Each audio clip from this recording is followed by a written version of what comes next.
In this video, we will learn how to switch to open mic or push to talk in Fortnite. In Fortnite, while you are in a game and you want to switch between push to talk and open mic, it is very simple.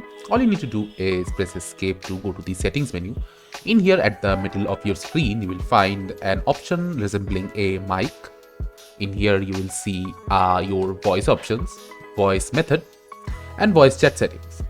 So in order to change your mic to push to talk or open mic, all you need to do is under the voice method section, push it to whatever you prefer. So you can choose open mic or push to talk as you need. While you are in push to talk mode, you need to press the voice chat button to talk to anybody in public or anyone in the lobby. So you will find your push to talk button in your settings menu under the key binding tab.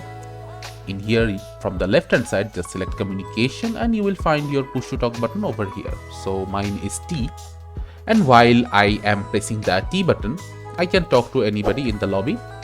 So this is how you can easily switch between push to talk and open mic in Fortnite and enjoy.